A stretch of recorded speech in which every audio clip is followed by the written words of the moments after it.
Hello friends எல்லாருக்கும் வணக்கம். இன்னைக்கு பார்த்தீங்கன்னா, இபி ரீடிங் வந்து எடுக்க வீட்டுக்கு வந்துட்டு போயிருந்தாரு. அவர் போன உடனே பார்த்தீங்கன்னா, வித்தின் 1 ஹவர் நமக்கு ரீடிங் வந்து ஆன்லைன்ல ஃபெட்ச் ஆயிடுச்சு. எனக்கு இந்த மாரி காசு கட்ட சொல்லி மெசேஜ் வந்தது. நான் என்ன பண்ண போறேன்னா, இப்ப என்னுடைய அமேசான் பே பேலன்ஸ்ல வந்து கேஷ்பேக்கு அது இதுன்னு சொல்லிட்டு எனக்கு வந்திருந்தது இல்லையா? அத நான் யூஸ் பண்ணி நான் வந்து இபி பில் பே பண்ணலான்னு இருக்கேன்.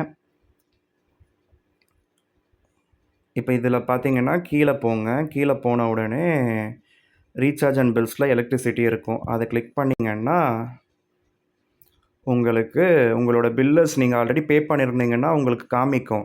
இல்லன்னா நீங்க சர்ச் பை பில்லர் ஆர் ஸ்டேட்டுன்னு குடுத்து நீங்க சர்ச் பண்ணணும். நான் இதில கட்டியிருக்கேன்றதுனால எனக்கு காமிக்குது. பிரச்சனை இல்ல. இப்ப இதில பாருங்க.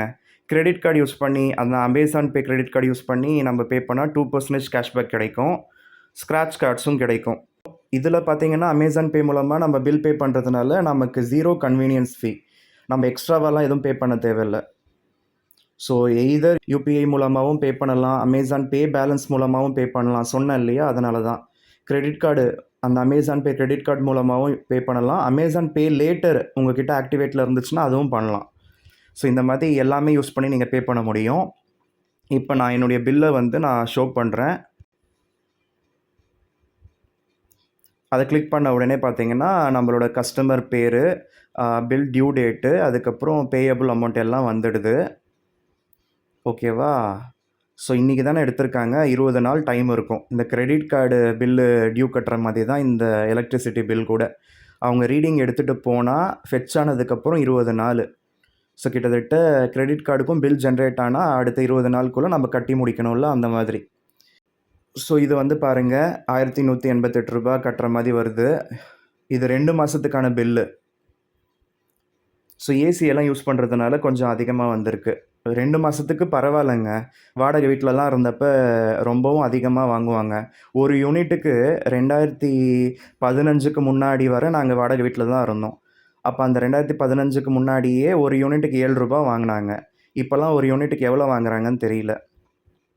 ஒண்ணுமே இல்லன்னா கூட ஒரு சின்ன வீட்டுக்கே மாசத்துக்கு 80 யூனிட் ஆகும். அப்ப 80ன்னா அதுக்கே பாருங்க ரூ. 560 கிட்ட பே பண்ற மாரி வரும். ஸோ வீட்டு வாடகை, வாட்டருக்கு சார்ஜஸ்ஸு அது இதுன்னு அந்த ஒரு ஹால் கிச்சன் வீட்டுக்கே ஒரு 100 ஸ்கொயர் ஃபீட் வீட்டுக்கே வந்து பாத்ரூம்க்கெல்லாம் க்யூல நிக்கிறப்பவே 4800 கிட்டத்தட்ட வாங்குறது ரூ. 10,000 சம்பளம்னா அதில பாதி கட்டிக்கிட்டு இருந்தேன். ஸோ இத வந்து இப்ப பார்த்தீங்கன்னா, ரூ. 1188 2 மாசத்துக்கும் சேர்த்தனா பரவால்ல. இப்ப பே நவ் குடுக்கணும். ஸோ பே நவ் குடுத்த உடனே இங்க பாருங்க. இப்ப நமக்கு அமேசான் பே பேலன்ஸ்ல வந்து ரூ. 16 கம்மியா இருக்குது. ஸோ ரூ. 16 ஆட் பண்ணி நம்ம அதில பே பண்ணலாம். இல்லன்னா கிரெடிட் கார்டு மூலமா பே பண்றப்ப நமக்கு ரூ. 23 கிடைக்கும். ஸோ அந்த பில் ஜெனரேட் ஆனதுக்கப்புறம் கிடைக்கும். ஸோ கம்முனு நான் கிரெடிட் கார்டு மூலமாவே பே பண்ணிடலான்னு இருக்கேன். அப்ப தான் நமக்கு ரூ. 23 கிடைக்கும் இல்லையா? இந்த அமேசான் பே பேலன்ஸ் இருக்கட்டும்.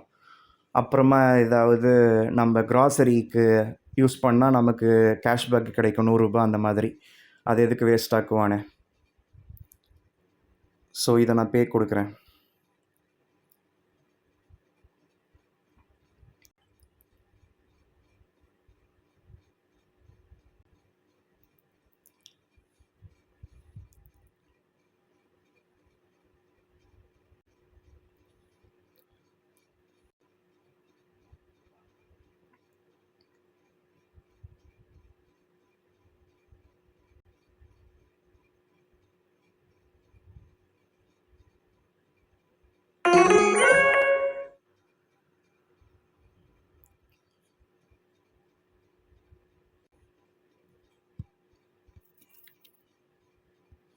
இந்த மாதிரி தேவையில்லாம நெறைய வரும். கலெக்ட் பண்ணி வச்சுக்கிட்டா நல்லது.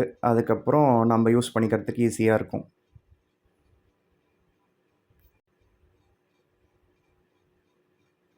ஸோ சக்சஸ்ஃபுல்னு வருது பாருங்க.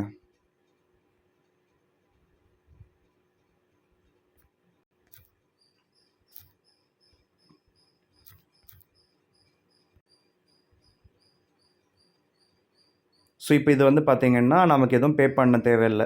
ஆல்ரெடி இங்க நிலுவையில காமிச்ச தொகை வந்து 0ன்னு ஆயிடுச்சு. இப்போ செக் ட்ரான்சாக்ஷன் கொடுத்தா இப்போ நம்ம கட்டினது இங்கே காமிக்கும். ஸோ இந்த மாதிரி நம்ம ஈஸியாக நம்ம பேமெண்ட் பண்ணிட்டு போயிடலாம்.